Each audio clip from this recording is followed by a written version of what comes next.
Selamat pagi Bu Sonia, Bu Sandra. Assalamualaikum warahmatullahi wabarakatuh. Waalaikumsalam warahmatullahi wabarakatuh. Ya, jadi hari ini kita akan melaksanakan prakarya yang mana mungkin ada 3 yang kita laksanakannya secara bertahap.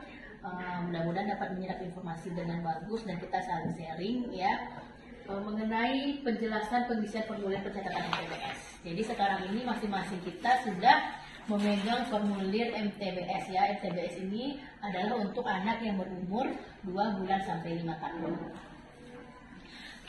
Kita lihat untuk pengisian formulir ini ya.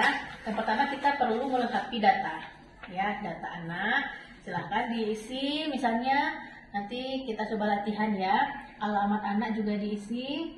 Yang pertama itu adalah tanggal kunjungan, tanggal kunjungan hari ini misalnya, lalu TNIK, jadi kita minta data dari ibu, nomor NIK-nya, atau bisa dari buku PIN ya, buku KIA itu semuanya sudah lengkap. Itu perlunya kita sosialisasikan kepada teman-teman bidan atau yang lainnya bahwa penting untuk mengisi buku KIA dengan lengkap. Nanti alamat juga diisi ya, silahkan kita isi di sini. Nanti juga untuk daerah endemis malaria, nah itu ada bagan ya, kita ada bagan mana-mana daerah yang endemis, ada yang tidak endemis ya, kita bisa perhatikan pada bagan MTBS. Lalu nama anak dibuatkan tulisannya, laki-laki atau perempuan itu dilingkar salah satunya, nama ibu jangan lupa. Lalu kita identifikasi. Kalau misalnya tadi dia endemis malaria itu RDT-nya positif atau negatif ya. Umur, nah di sini umur ada dalam tahun dan bulan. Jadi penting kita tahu anak itu umurnya berapa ya, tidak hanya tahun saja, tapi untuk bulannya juga berapa. Berat badan masukkan, berat badan yang sudah ditimbang, panjang badan atau tinggi badan, lingkar lengan atas ya, ini untuk anak yang besar dari 6 bulan, dan lingkar kepala. Nanti lingkar kepala di sini diisi dalam bentuk sentimeter ya. Penting juga nanti kita melakukan pemeriksaan lingkar kepala itu dengan benar ya. Lalu juga suhu anak saat ini berapa. Anak sakit apa itu kita identifikasi dari anamnesis kepada ibu, apa keluhan anaknya datang ya, misalnya mencret dengan demam, itu ada sesak nafas dengan demam, nah itu perlu kita cantumkan di anak sakit apa. Ini kalau cukup panjang silahkan nanti diisi ya. Dan juga kunjungan pertama atau kunjungan ulang, ini maksudnya dengan keluhan yang datang saat ini ya, kalau misalnya dia baru pertama datang ke kita diberi tanda V ya, tanda tulis di kunjungan pertama. Tapi kalau misalnya nanti dia datang lagi untuk follow up ya, untuk kita follow up terapi atau pengobatan sebelumnya, nanti kita berikan checklist di kunjungan ulang. Selanjutnya adalah nanti kita akan mengisi penilaian. Penilaian ini sesuai dengan bagan yang sudah ada ya. Untuk tanda bahaya umum ini kita lihat, lalu juga ada sesak bernafas, ada diare, demam ya, ada juga dengan campak, dengan status gizi, stunting tidak, kita kepala anemia, HIV semua ini kita sesuaikan dengan klasifikasinya sudah ada ya. Kalau dia merah, kuning atau hijau ya. Kalau merah dan kuning ini berarti kita melakukan tindakan. Kuning biasanya memberikan terapi, sementara kalau yang merah ini kita melakukan prarujukan dan rujuk segera. Sedangkan yang hijau ini berarti tidak ada kelainan, tapi kita butuh untuk memperhatikan keluhan yang lainnya seperti itu. Baiklah, sekarang kita coba praktekkan di bagian keluhan apakah anak batuk dan atau sukar bernafas. Nah, jadi ibu-ibu pertama anak itu datang, kita tanyakan dulu apakah dia ada batuk atau sesak nafas. Kalau iya, dicentang di bagian ya atau tidak ini yang ada garisnya. Nah, silakan beri tanda V ya. Kalau tidak cukup centang tidak, berarti nanti klasifikasinya dan tindakannya kita kosongkan ya. Jadi penting sekarang ini kita harus sekarang melakukan penilaian terlebih dahulu, klasifikasinya nanti ya, dan juga pengobatannya. Sekarang kita lakukan penilaian untuk batuk atau sukar bernafas. Kalau ada batuk, kita tanyakan berapa lama batuknya. Misalnya sudah 5 hari gitu ya, atau baru 3 hari, dibikinkan dengan angka di bagian batuknya itu. Selanjutnya kita hitung nafas dalam 1 menit ya, berapa kali dalam 1 menit. Nah ini gunanya adalah kita agar tahu apakah nafasnya dalam batas normal atau cepat seperti itu, atau malah lambat. Jadi caranya bagaimana? Anak itu kita biarkan tenang, kita lihat gerakan dinding dada atau gerakan perutnya berapa kali, itu dalam 1 menit ya. Berarti kita menggunakan jam atau stopwatch ya, jam berarti yang ada detiknya. Apakah ada tarikan dinding dadanya? Ya, kita lihat. Lalu retraksi ya. Retraksi itu bisa di bagian bawah ya, epigastarium, bisa di antara sela-sela iga. Lalu lihat juga apakah kita dengar juga apakah ada wheezing, bunyi nafas menciut ya seperti pada anak asma. Nah, itu adalah bunyi wheezing. Lalu juga periksa dengan pulse oximeter, kita punya alat untuk memeriksa saturasi, itu menilai berapa saturasi oksigennya. Berapa angka di sana kita tuliskan di angkanya di sini ya. Nah, lalu kita harus juga perhatikan ya, selain itu kita juga beritahu pada ibu. Jadi pada anak yang umur 2 bulan sampai 12 bulan itu napasnya dikatakan cepat bila 50 kali atau lebih per menitnya. Sedangkan kalau anak yang umur 12 bulan sampai 5 tahun itu 40 kali per menit. Nah, itu gunanya.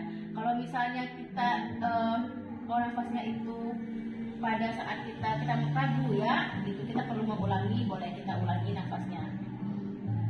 Kemudian kalau itu Bu, misalnya dia ada nafas cepat atau ada tarikan dinding dada ke dalam, kita ngisinya gimana Bu? Iya, itu kita isinya adalah dengan melingkar.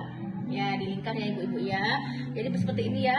Itu nafas 1 menit, nafas cepat. Kalau iya, iya. Misalnya umurnya tadi berapa? Umurnya sudah 1 tahun ya. Ternyata nafasnya 60 atau 50 itu kan cepat. Kita lingkar cepatnya. Ya, lingkar cepatnya seperti itu.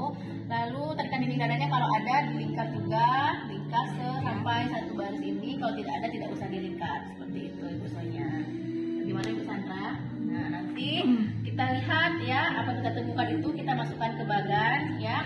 Masuk klasifikasi di yang mana? Kalau masa tadi dia katakan nafasnya cepat ya, berarti dia masuk ke kuning yang pertama ya. Lihat ada dinding dada, ada tarikan tidak? Kalau tidak ada berarti dia cukup di kuning dengan klasifikasi pneumonia. Kita berikan pneumonia berklasifikasi. Sedangkan pengobatannya nanti sudah ada di bagan warna kuning ini ya. Kita berikan amoxicillin 2 kali sehari selama 3 hari sampai 5 hari ya.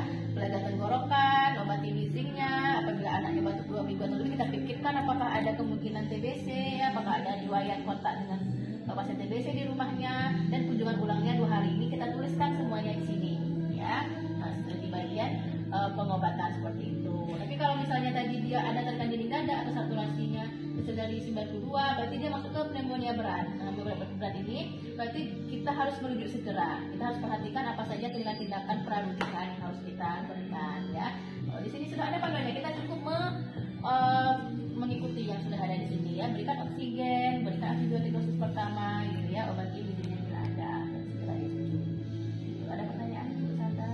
Soalnya sudah cukup ya. Selanjutnya kita lihat di bagian penilaian memeriksa status gizi dan status pertumbuhan ya ibu-ibu. Nah, di sini kita bermain dengan grafik ya. Silahkan, kita sudah buka grafiknya ya. Grafik di sini bermacam-macam ya. Ada berat badan per umur, lalu ada berat badan per panjang badan, berat badan per tinggi badan ya. Lalu ada panjang badan per umur. Nah, ini semuanya berbeda antara klasifikasi grafik untuk anak laki-laki dan anak perempuan ya. Karena di sini kita sedang diskusi mengenai anak berumur 2 bulan sampai 5 tahun, maka kita perlu perhatikan grafik yang kita pakai itu adalah grafik yang berat badan per panjang badan dan berat badan per tinggi badan ya. Berat badan per panjang badan ini kita gunakan pada anak yang kecil dari 2 tahun. Jadi sampai umur 2 tahun itu anak-anak sebelumnya kita hanya ukur panjang badannya dengan alat ukur panjang badan. Lalu kalau nanti dia sudah 2 tahun sampai 5 tahun, nanti sudah bisa kita ukur tinggi badan, kita pakai BB per TB ya. Di sini misalnya kita ambil kasus ya, seorang anak laki-laki dengan umur misalnya 14 bulan. 14 bulan itu berarti masuk ke kecil dari 2 tahun ya ibu-ibu ya. Nah, di sini kita lihat usianya sampai dengan 2 tahun Ibu Sandra ya. Ini 2 sampai 5 tahun. Ya, ini panjang, ini apa? Yang kecil dari Yang Ini berat. Iya, kalau 14 bulan berarti Kecil dari umurnya kecil dari 2 tahun. Nah, sejak lahir sampai dengan 2 tahun. Yang satu lagi grafiknya. Nah, iya.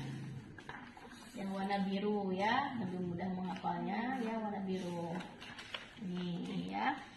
14 bulan itu berat badannya misalnya berapa? Ya, berat badannya misalnya 8 kilo. Nah, 8 kilo ini panjang badannya berapa? Ya, kita tahu dulu panjang badannya misalnya ada di 70 misalnya. Coba kita lihat ya. Masukkan panjang badan ini yang vertikal itu adalah panjang badan dalam sentimeter, dan yang horizontal yang horizontal adalah panjang badan dalam sentimeter, yang vertikal itu adalah berat badan ya dalam kilogram. Nah, silakan kita masukkan. Nanti di mana kita plot ya? Kita plot 70 dengan 8 berarti ada 6 di kilo. sini 6 kilo. ya. 8 kilo. 6 kilo Bu, beratnya Bu. Oh, 6 kilo ya. 76 kilo. Oh ya, boleh ya. Berarti di sini di bawah garis Bawah min yang 3 hitam SD. ya, bawah min 3 SD. Nah, itu dikatakan kita masukkan ke formulir ya, yang mana? Diberi tanda V. Kecil min 3 SD. Iya, bukan Gitu tanda ya, Bu, ya, ya. bukan tanda V ya, betul juga. Nanti lingkaran atas juga kita ukur ya, berapa nilainya ya, dengan pengukuran nilai yang benar itu kita checklist, beri tanda V pada bagian ini misalnya kecil dari 11,5, berarti kita berikan kita checklist. Lalu sebaliknya adalah kita lihat kalau kecil dari min 3 SD ya. Tadi kan kita berarti masukkan jika berat badan perpanjang badannya kecil dari min 3 SD atau nilai kecil dari 11,5, kita harus perhatikan apakah ada komplikasi, apakah dia ada dehidrasi berat, apakah dia ada anorexia ya, tidak mau makan, tidak bisa makan, ada demam tinggi, ada pneumonia berat ya, atau dipucat ya, anemia berat. Itu perlu kita perhatikan di lingkar bagian yang ada item tersebut. Nah, jika tidak ada komplikasi medis pada umur kecil dari 6 bulan, kita periksa juga bagaimana dia menyusunya ya, apakah lemah menyusu, berat badannya tidak naik atau turun ya. Kita klasifikasikan nanti di bagian ini ya, apakah dia termasuk gizi normal, gizi kurang, atau gizi buruk ya. Kita klasifikasikan.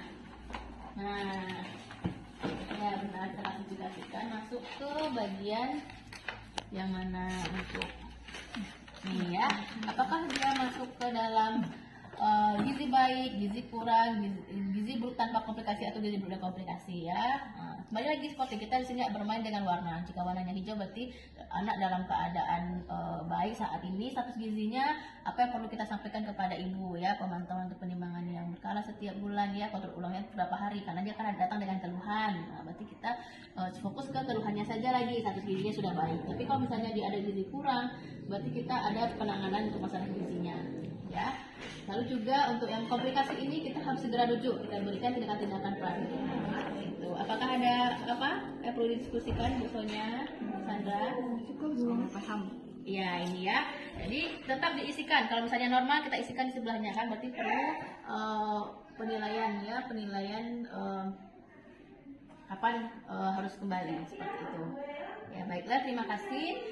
Kita mungkin langsung ke studi kasus. Nah, kasus yang sudah saya berikan, kita coba isi bersama-sama, setelah ini kita diskusikan.